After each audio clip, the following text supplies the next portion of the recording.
Welcome to comic கதை. Marvel cinematic universe எந்த அளவுக்கு சூப்பர் ஹீரோஸ்களுக்கு முக்கியத்துவம் தராங்களோ அதே அளவுக்கு வில்லன்களுக்கும் முக்கியத்துவம் தரப்படுது. அதுபோல் எம்சியூவில் இருக்க ரொம்ப டேஞ்சரான வில்லன்களை இந்த டாப் லிஸ்ட்டில் பார்க்கலாம். உங்களுக்கு பிடிச்ச லிஸ்ட் என்ன அப்படின்னு கமெண்ட்டில் சொல்லுங்கள். இப்போ வாங்க வீடியோக்குள்ளே போகலாம். நம்ம அஞ்சாவதாக பார்க்க போகிறது கிரீன் காப்ளின் தான். டாம் ஹாலண்ட் ஸ்பைடர் மேனாக மிகவும் சாலிட் ரன் எடுத்திருக்கிறார். ஆனால் பெரும்பாலான ரசிகர்களின் பார்வையில் ஸ்பைடர்மேன் நோ வே ஹோம் படத்தை விட அவர் சிறந்தவராக இருந்ததில்லை. இந்த மல்டிவர்ஸ் ஹோப்பிங் சாகசத்தில் வால்கிராலரின் மாற்று பிரபஞ்சங்களில் இருந்து 5 சக்தி வாய்ந்த வில்லன்கள் எர்த் 616 மோதினர். கிரீன் கோப்ளின் உட்பட ஒரு முக்கிய திரைப்படத்தில் பார்வையாளர்கள் பார்க்கக்கூடிய முதல் ஸ்பைடி வில்லன். சாம் ரைமியின் 2002 அசல் ஸ்பைடர்மேன் பூதம் மிகவும் பயமாக இருந்தது. ஆனால் நோ வே ஹோம் அவரை ஸ்பைடர்மேனின் வலிமையான வில்லன்களில் ஒருவராக மேலும் காட்டியது. அவரது பயங்கரமான கணிக்க முடியாத இயல்பு காரணமாக நார்மன் ஆஸ்போர்னின் மனித பக்கம் இன்னும் எங்காவது புதைக்கப்பட்டிருக்கிறதா அல்லது பைத்தியக்காரத்தனம் அவரை முற்றிலுமாக முந்தியதா என்பதை கேரக்டர்களால் ஒருபோதும் உறுதியாக சொல்ல முடியாது. வற்புறுத்தினாலும் பயமுறுத்தினாலும் கிரீன் காப்ளின் எவ்வளவு சைலண்டா இருந்தாலும் அதே அளவு பயங்கரமானது. இதை தொடர்ந்து 4ஆவதா பார்க்க போறது ஹை எவல்யூஷனரி தான். எந்த ஒரு கேரக்டரையும் திகிலூட்டும் மற்றும் வெறுக்கத்தக்கதாக மாற்ற விளங்கு கொடுமை போதுமானது. ஆனால் கார்டியன்ஸ் ஆஃப் தி கேலக்சி தொகுதியின் ஹை எவல்யூஷனரி வளர்ச்சி 3 அதையும் தாண்டி பல படிகளை எடுக்கிறது. அவர் ஒரு மரபியல் நிபுணர். அவர் குறைந்த வாழ்க்கை வடிவங்களில் இருந்து சரியான உயிரினங்களை உருவாக்க முயல்கிறார். கார்டியன்களின் சொந்த ராக்கெட் ரக்கூன் உட்பட ஒரு குறைபாடற்ற நாகரீகத்தை உருவாக்க விரும்பி அதை செய்ய இயலாமையால் விரக்தி அடைந்து ஹை எவல்யூஷனரி தூய வெறுப்பு, கோபம் மற்றும் மனிதாபிமானமற்ற தன்மை கொண்டவர். அனைத்து பார்வையாளர்களும் அவரை ராக்கெட் மற்றும் அவரது நண்பர்களை இரக்கமற்ற முறையில் நடத்தியதாக இருந்தாலும் ஹை எவல்யூஷனரி எம்சியூயின் மிகவும் விரும்பத்தகாத வில்லன்களில் ஒருவராக எளிதாக இருப்பார். இருந்தாலும் அந்த கேரக்டர் எல்லாம் இல்லை. சுக்விடி யூஜியின் நடிப்பு அவரை மிகவும் வெறுக்கத்தக்கதாக ஆக்குகிறது. மேலும் அவரது சைபோர்க் வடிவமைப்பு அவரை ப்ரொஃபவுண்ட்லி இன்ட்ரீகிங் பண்ணுகிறது.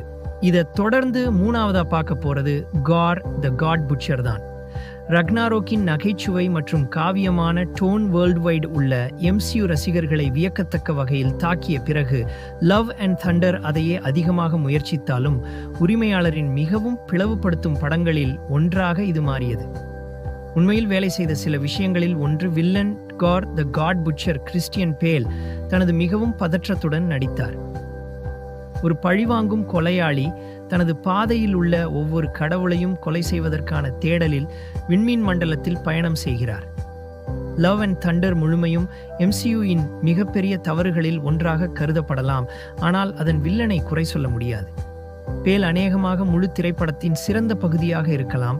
இந்த வில்லத்தனமான கேரக்டரை தெளிவாக கண்டறிந்து அது அவரை விரும்பத்தக்கதாக செய்ய மாற்றியது. கார் இயக்க நேரம் முழுவதும் தவழும் மற்றும் மிகவும் திகிலூட்டும் வகையில் நகர்கிறார். மேலும் அவர் தீவிரமாக எடுத்துக்கொள்ளப்பட வேண்டிய எதிரியாக இருப்பதை ஒருபோதும் நிறுத்த மாட்டார். இதை தொடர்ந்து 2ஆவதா பார்க்க போறது கசாண்ட்ரா நோவா தான். பெருங்களிப்புடைய மற்றும் ஒப்பீட்டளவில் இலகுவானது டெட்பூல் அண்ட் வொல்வரீன், எம்சியூவின் most recent outing and a farewell to Fox's Marvel Universe விடை பெற்றது. உரிமையாளரின் பயங்கரமான எதிரிகளில் ஒருவரை கொண்டுள்ளது. கசாண்ட்ரா நோவா சார்லஸ் சேவியரின் இழந்த இரட்டை சகோதரி டைம் வேரியன்ஸ் அச்சாரிட்டியால் வெற்றிடத்திற்கு வெளியேற்றப்பட்டார். அந்த இடத்தின் மீது காதலில் விழுந்து அவளுடைய இதயம் விரும்பியபடி செயல்பாடுகளை நடத்த அனுமதித்தது. நோவாவின் முறுக்கப்பட்ட மனம் மற்றும் மர்மமான உந்துதல்கள் அவளை இயற்கையின் கணிக்க முடியாத சக்தியாக ஆக்குகின்றன. இது அவளது ஒமேகா நிலை பிறழ்ந்த சக்திகளுடன் இணைந்து எம்சியூவின் மிகவும் சக்தி வாய்ந்த கதாபாத்திரங்களில் ஒன்றாக அவளை ஆக்குகிறது. அவளை தோற்கடிக்க டெட்பூல் மற்றும் உல்வரின் போன்ற சக்தி வாய்ந்த ஹீரோக்கள் கூட மிகைப்படுத்தப்பட்ட அளவிற்கு செல்ல வேண்டும்.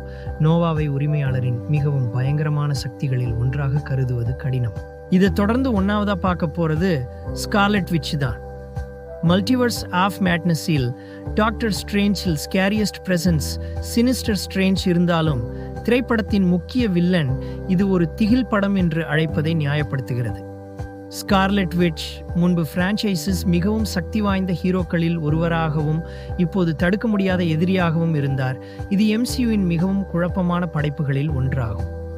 விஷன் மற்றும் அவரது குழந்தைகளின் இழப்பால் துயரத்தில் மூழ்கிய அவர் செலவை பொருட்படுத்தாமல் தனது குடும்பத்தை மீட்டெடுக்கும் தேடலில் இருக்கிறார்.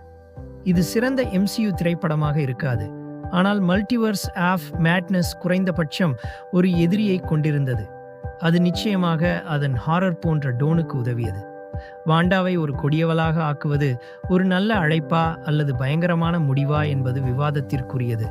ஆனால் உறுதியானது என்னவென்றால், எலிசபெத் ஓல்சன் கேரக்டரில் சில அற்புதங்களை செய்கிறார்.